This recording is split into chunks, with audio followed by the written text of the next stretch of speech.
Welcome back everybody to Forza Horizon 4, and today we're doing another seasonal championship, this time Power, Beauty and Soul, which is going to be S1 Aston Martins, as Power, Beauty and Soul is their kind of their motto of the last 10 or so years. It was even featured in one of their cars when you started it up, and I've completely missed my braking zone in this GMC. The brakes are not the best on this car. But yeah, let's see what cars we're going to be getting in. You do win the Aston Martin DBR1, which is quite an expensive car, so if you want to save some money while earning it as well, then yeah, do this championship. What races are we going to be doing? My team should have updated your schedule for this summer championship. Have fun out there. Oh, I will. So what cars? DBS Superleggero, which is a car I absolutely adore. The Vantage, which is decent. The Vanquish Zagato Coupe, which is a superb looking car, but not the most powerful that they've ever done, but it's still a pretty decently powerful car. The V12 Vantage S, which I also love. The Vantage GT12, which I also love as well. Shares the same engine as the, well, not just the same engine, pretty much the same power as the Vanquish, but is far lighter and far more race orientated, so it's got some great handling on it. We've got the DB11, which is pretty good. The Vanquish from 2012. And the Aston Martin 177, still Aston Martin's most powerful road legal car. So yeah, we're going to get in the Superleggero first, just because I absolutely adore this car.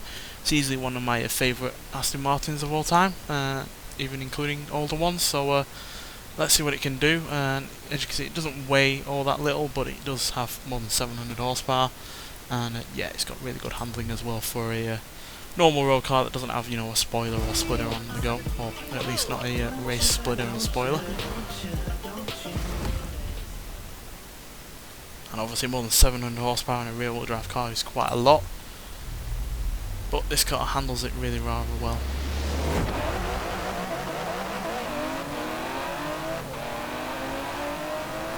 Sounds glorious as well.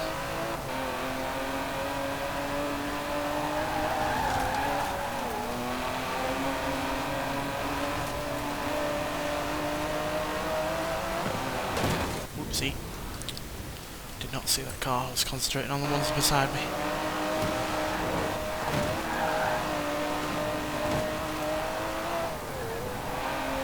Classic has gone off into the wall. They're an extremely expensive mistake in real life. Oh dear. God damn it. The Zagato played me there. I did not see the car behind him, or in front of him. And he turned and I went into the car. Well played, but rewind is on my side.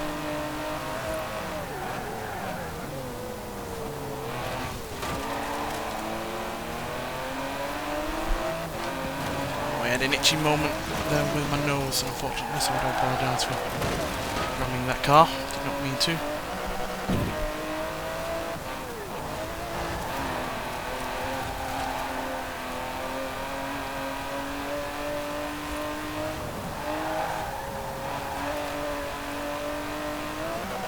Big airtime moment there.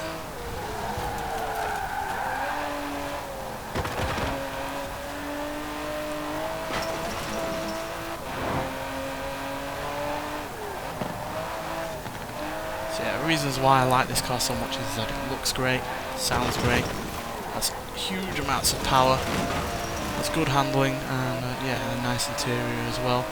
But it's also with the times. It's, you know, got a turbocharged engine, and like previous Aston Martins, which had a large V12 but were just naturally all aspirated, but this has turbochargers on a smaller V12 engine, but you really can't tell that there's turbochargers on this all that much unless you're listening to them to the engine 100% of the time and know what you're listening out for. Otherwise you can just hear this bellow of that still really rather large V12 engine that is yeah, going up to 7,000 RPM and absolutely making mincemeat of most roads. So yeah, it's a glorious car. It's given us a solid first place position.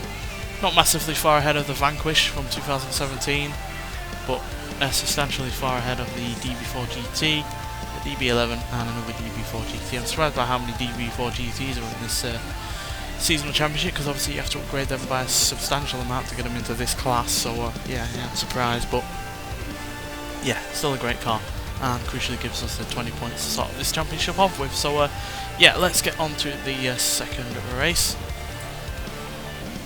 So the DBS Superleggera there doing us a really good showing there, giving us a really good showing. So yeah, we're going to get in the V12 Advantage S, 565 horsepower, so nowhere near as powerful as the DBS there, but it weighs less, and yeah, the handling, though not as good, is still pretty damn decent. Braking isn't quite as good though either, and neither is the acceleration, to be honest, but yeah, it's still a gloriously quick car, and yeah, should hopefully do as well here. So yeah, hopefully it will put in a good showing. And yeah, it was a really rather ludicrous moment when they put the large V12 engine in this Vantage, which obviously was never originally meant for this engine. It used to have a V8 in it. They decided, why not try and squeeze a V12 in here instead and see what happens. I would actually like to have the original V8 version of this on this game or another game at some point, because yeah, that is one car that we've, from Aston Martin at least, has long been neglected on Forza games, so it would be nice to have it, as well as the original Vanquish as well from the James Bond film Die Another Day. Hate the film, don't think the car's used very well in that film, but it is a great car, and one we've not had as well from Aston Martin for a long time, so it'd be nice to see that back at some point.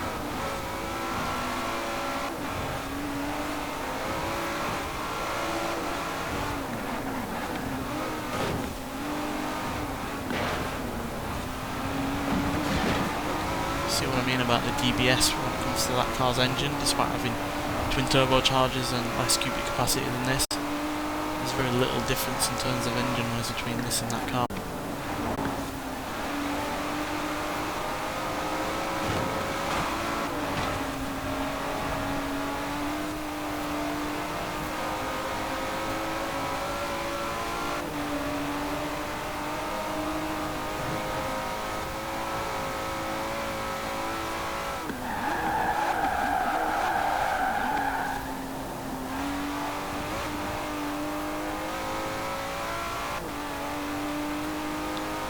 Does rev a little higher though than the DBS, and yeah, not having turbochargers at all does make it a little bit more raucous. But yeah, you can't really tell the difference, to be honest.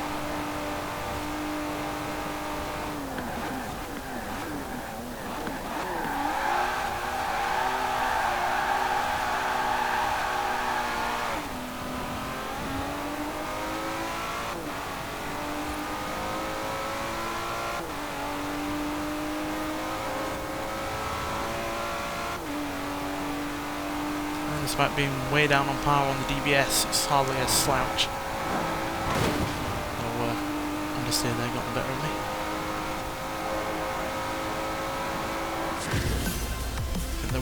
That win there was a little closer than the DBS. Yeah, significantly so. We're nearly half a second ahead of the second place in the previous race, where not even 0.3 of a second quicker there. But an Aston Martin Vantage from 2016, the more track-orientated version, in second place there.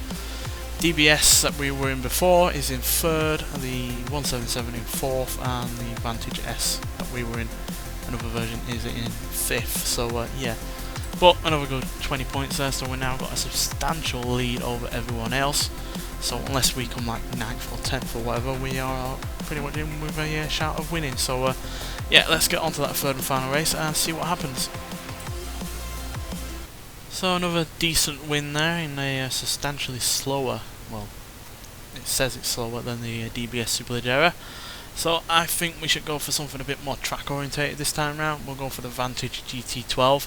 More power than the Vantage S there, and yeah, same-ish amount of torque, but less in the way of weight, as you can see, and handling and braking is far superior.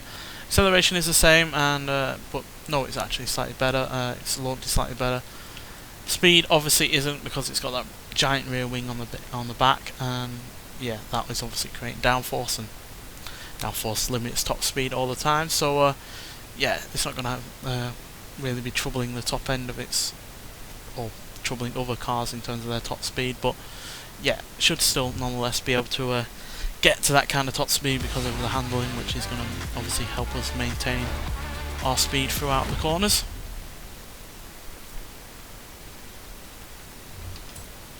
Oops, I did not mean to do that. I don't put them on unbeatable because they are ridiculously hard at times, and yeah, I'm hardly always ahead of whoever I'm against on this. And even when I am ahead, and even if I am winning, I'm not massively ahead either. Less than 0.3 of a second ahead in the previous race, so I'm hardly, you know, having an easy time.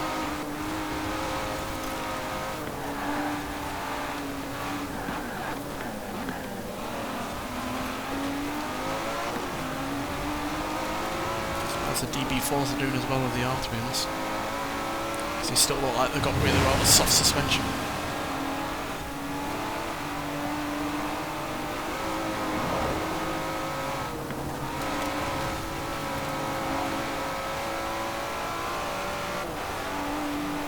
This car absolutely devours corners.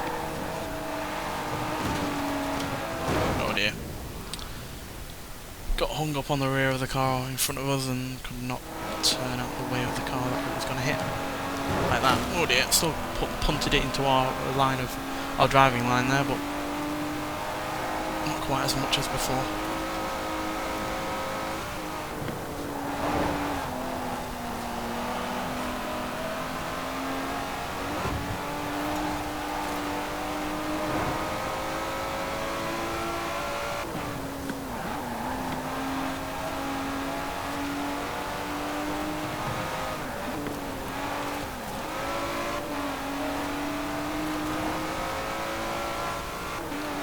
To get around this car, and just as I say that, we managed to get around.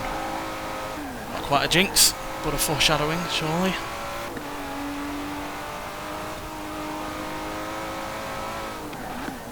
This also sounds pretty damn glorious as well. I think it's even more slightly higher revving than the previous car, so we'll be going up in terms of revs with each car, that's for sure.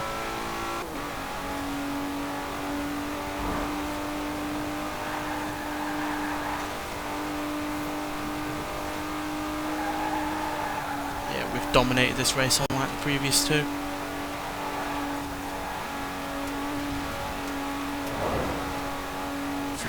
Not the quickest of Aston Martins in terms of top end speed, but in terms of handling, braking and overall stability, yeah, the advantage there is nigh on unmatchable in terms of other Aston Martins.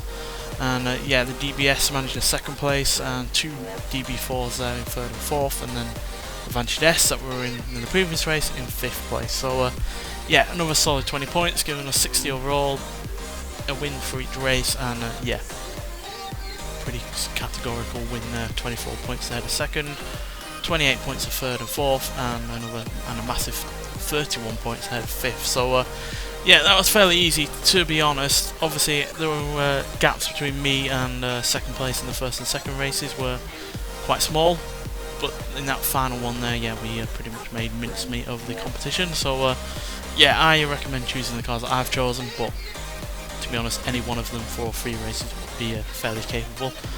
Nonetheless, thanks for watching, and I'll see you in the next one. Bye!